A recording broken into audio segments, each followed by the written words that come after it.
So hello, I'm Juliette Moreau. I'm the CEO and co-founder of MySLife, and I will be presenting today with... Xinyu Liu, NLP data scientist in MySLife. So first, a few words on what we do at MySLife. MySLife is a women's health prevention company. Basically, we are combining both individual support for employees through our app, and we also have a collective approach on prevention around women's health in companies. What is our app doing? So today it's an app that is available on all good stores and also on Mon Espace Santé. And basically what we do is that we support women at all times of their life regarding their sexual and intimate health, as well as all pathologies. To do that, we are doing this with three services. The first one is we have a whole set of expert content that is delivered to women. The second one, our discussion group and a social app inside our own app that is giving a possibility to discuss with a community of other women. And last but not least, we are offering a telecounseling services that is provided by midwives. And that's where AI is coming for us. What we are developing right now is a dialogue support for caregiver. Basically, we would like, and I will explain that a little bit, to help a midwife to answer quicker and better on any question that users have. And the second use we are making of AI is to optimize the level of personalization of the app through the use of unstructured data. So if we come back to our first objective, the way it works today is that users are exchanging with midwife through our internal messaging system, and to do that, what we are trying to do with AI was to offer some predefined answers to the midwives that she can correct, but that it will help her go faster and answer better to the women's questions. The main challenges we faced based on traditional LLM approaches was first the lack of data in women's health and even more in women's health dialogue. And the second one, the fact that we are in a multi-tone dialogue and we have this need of a contextualization. We started this work 1.5 years ago, more or less, and suddenly came ChatGPT.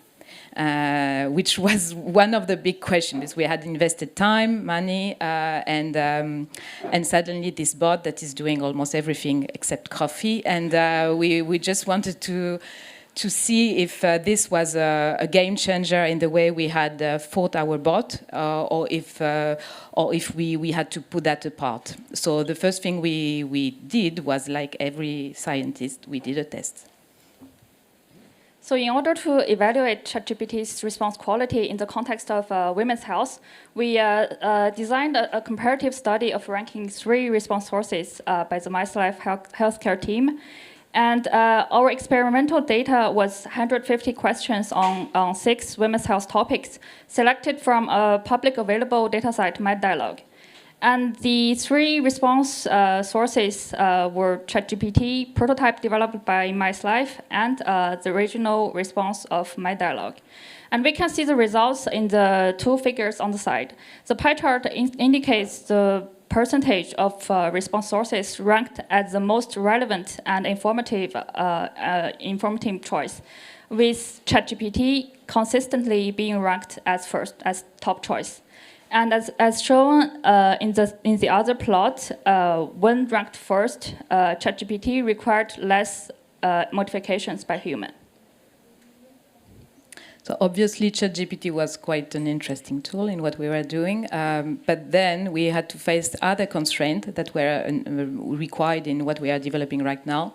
The first one, and it's obvious, and it's even more obvious when we're working on women's health, was data privacy. As of today, I'm not spoiling anything by telling you that we have no visibility how data are being handled when being sent overseas through ChatGPT, and the level of legal compliance. As I said before, we are the first Femtech app that has been referenced on Mon Espace Santé today, which does require a lot of GDPR constraint, and this is obviously not what ChatGPT is doing today. The second one is the way we were planning to use the tool, we had some need in terms of manageability. There is a limited usage of ChatGPT today. Still, with the new release or whatever, we have to go through an API, and that's limiting for us in the way we are developing. The second one is the lack of transparency in terms of resources. So yes, the answers are correct, but you can't get the source of the answers. Or you do get, but different sources each time. And last but not least, we had some need, and we still have some needs in terms of personalization of the type of answers that are being given. It's also part of our mission, and this is not feasible through ChatGPT. So the question we had was either we put ChatGPT aside or we take advantage of this massive new tool in order to go further in what we are developing, and that's what we did. So in this situation, MySlife decided to develop our own ChatGPT type generative model. We leveraged the same approach as Stanford Alpaca. This approach automatically generated instruction data using OpenAI model and then fine-tuned Llama with this data. And in our case, we focused on generating dialogue data about women's health and fine-tuning Llama 2 inside of Llama. Llama 2 is released on July by Meta with open source model weights, and moreover, it's available for commercial use and can be easily accessed in Hugging Face. And thanks to our own fine-tuned generative model in the dialogue system, we can ensure our data privacy in compliance with GDPR regulations. And we are able to integrate additional modules preceding the generative model. So that's basically where we are right now. Our second ongoing work in AI is to start all the processing of unstructured data. And based on the tool we are developing, we have a lot of unstructured data. Which is basically helping us to go for a more personalized tool. That's basically all for us today. I may just add that we are raising funds, so if there are any BA in the room, we'll be happy to discuss, and of course, we'll answer any question you have.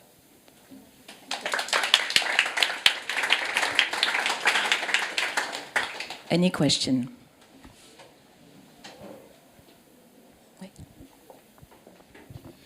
Which data are you using to fine-tune your model? You have an historical data set inside the MySlife? It's not enough. In fact, you're asking about the generative data, right? The generated data. So we are taking advantage of our healthcare team expertise for the seed tasks. And then we use the text DaVinci 003 to generate our data.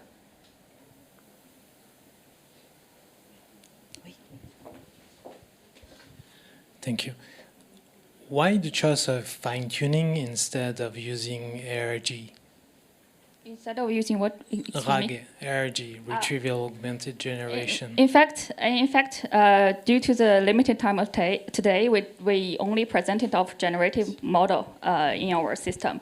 So for the next share, we are going to share our whole model, which you can see like exactly there's RAG inside. Can't share all our secrets in once.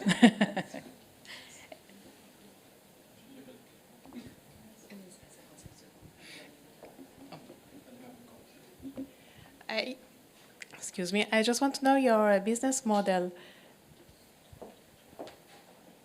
So we are selling MySlife to companies for their own employees. We are using MySlife as a tool to leverage professional inequalities. And we also provide some prevention for women's work, at women's work, sorry. So that's basically our business model between mutuelle, health insurance, and the companies.